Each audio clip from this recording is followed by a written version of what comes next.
తెలంగాణ రాష్ట్రంలోనే మొట్టమొదటి మహిళా డ్రైవర్ సరితా నాయక్ నల్గొండ జిల్లాకు చెందినటువంటి సరితా నాయక్ నిన్న మొన్నటి వరకు ఢిల్లీ ట్రాన్స్పోర్ట్ కార్పొరేషన్లో పనిచేసింది. ఆ తర్వాత మొత్తం మంత్రి కోమటిరెడ్డి వెంకటరెడ్డి పొన్నం ప్రభాకర్తో మాట్లాడి అదేవిధంగా సీఎం రేవంత్ రెడ్డిని కూడా విన్నవించుకొని తెలంగాణకు కేటాయించింది. నిన్నటి నుంచే విధులు చేరింది.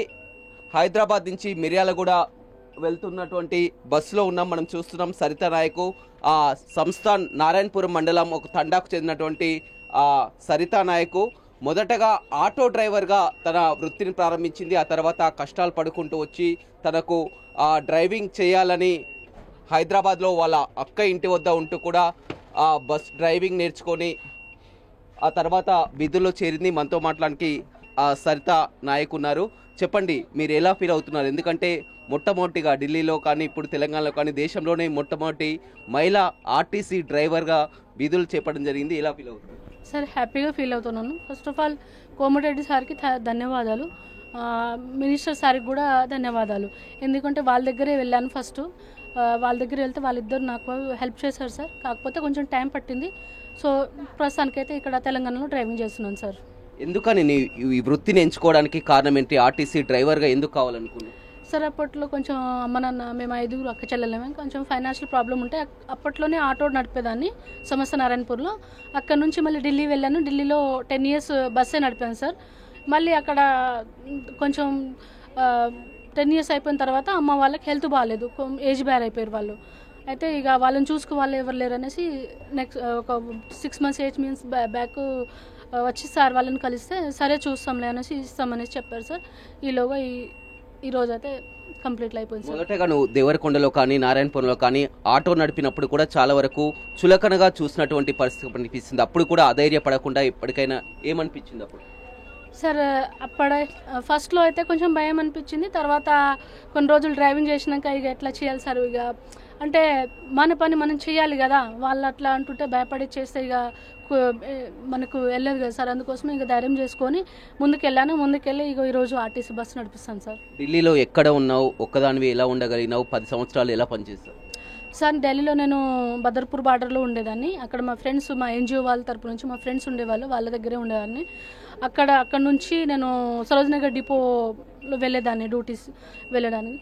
10 years అక్కడ కంప్లీట్ చేసుకున్నాను. దాని తర్వాత మళ్ళీ ఇక్కడ వచ్చి అమ్మ నాన్నకి కొంచెం బాగాలేదు కదా, వాళ్ళు ఏజ్ బార్ అయిపోయారు అనేసి సార్ వాళ్ళని కలవడం జరిగింది. తర్వాత సార్ వాళ్ళు నాకు హెల్ప్ చేశారు. Komatireddy sir, thank you. Telangana రావడానికి కూడా ఎంతో కష్టపడ్డావు, ఎందుకంటే అమ్మా నాన్నలు చూసుకోవడానికి కష్టపడ్డావు. ఎందుకంటే మేము ప్రజా దర్బార్లో ఉన్నప్పుడు మేము కూడా కోమటిరెడ్డి వెంకటరెడ్డి దగ్గరికి మిమ్మల్ని తీసుకెళ్లి కూడా చూపించడం జరిగింది, మాట్లాడించడం జరిగింది. కోమటిరెడ్డి వెంకటరెడ్డి వెంటనే పొన్నం ప్రభాకర్కి ఫోన్లో మాట్లాడడం, సజ్జనర్ సార్తో కూడా ఫోన్లో మాట్లాడడం కూడా చేసినటువంటి. అవును సార్, అవును సార్. అంటే సార్ వాళ్ళు ప్రోత్సహించడం వల్లనే నాకు జాబ్ వచ్చింది సార్. కోమటిరెడ్డి సార్ 2-3 times మంచిగానే మాట్లాడారు. అంటే అక్కడక్కడ కాల్ చేసి కూడా చెప్పారు. పొన్నం ప్రభాకర్ సార్ వాళ్ళ పిఎస్ని ఫోన్ చేసి చెప్తే వేణు సార్ ఉంటారు, వేణు సార్ తరపు నుంచి నేను ఇక్కడ డ్యూటీలో జాయిన్ అయినాను సార్.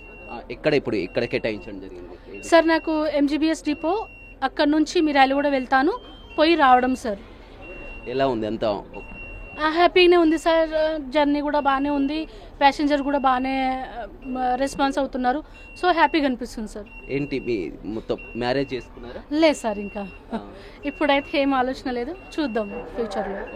చూడొచ్చు, మొత్తం మీద ఆర్టీసీలో మొట్టమొదటి మహిళా డ్రైవర్గా తెలంగాణలో కానీ అటు దేశంలో కానీ మొట్టమొదటి మహిళా ఆర్టీసీ డ్రైవర్ అని చెప్పొచ్చు. చిన్నతనం నుంచి కూడా మొత్తం వీరంతా కూడా 5 అంతా అక్క చెల్లెలు అయితే వారిని అంతా కూడా పోషించడానికి కూడా ఆటో నడుపుతూ కూడా మొదటగా వృత్తిని నడిపింది. ఆ తర్వాత ఇప్పటికైనా డ్రైవర్ కావాలని అక్క వద్ద ఇంటి వద్ద ఉంటూ కూడా హైదరాబాద్లో బస్ డ్రైవింగ్ నేర్చుకునేవి లైసెన్స్ వెహికల్ పొంది ఆ తర్వాత ఢిల్లీ ట్రాన్స్పోర్ట్ కార్పొరేషన్లో కూడా పనిచేసింది. తెలంగాణకు కేటాయించాలని ఎన్నోసార్లు కూడా ఇక్కడ మంత్రి కోమటిరెడ్డి వెంకటరెడ్డిని కలవగా కూడా కోమటిరెడ్డి వెంకటరెడ్డి స్పందించి ట్రాన్స్పోర్ట్ మంత్రి పొన్నం ప్రభాకర్తో అదేవిధంగా ఆర్టీసీ ఎండి సజ్జనర్తో కలిసి కూడా ఎట్టకేలకు తెలంగాణకు కేటాయించడం జరిగింది. ఇప్పుడు హైదరాబాద్ ఎంజీబీఎస్ డిపో నుంచి కూడా మిర్యాలగూడకు కేటాయించడం జరిగింది. నిన్నటి నుంచి కూడా ఆర్టీసీ విధుల్లో చేరింది. చాలా వరకు సంతోషం వ్యక్తం చేస్తున్నటువంటి పరిస్థితి కనిపిస్తుంది. ప్రత్యేకంగా తెలంగాణ ప్రభుత్వానికి కృతజ్ఞతలు, మంత్రి కోమటిరెడ్డి వెంకటరెడ్డికి, రేవంత్ రెడ్డి కూడా కృతజ్ఞతలు తెలుపుతున్నటువంటి పరిస్థితి అయితే కనిపిస్తుందని చెప్పొచ్చు. ప్రతి ఒక్కరు కూడా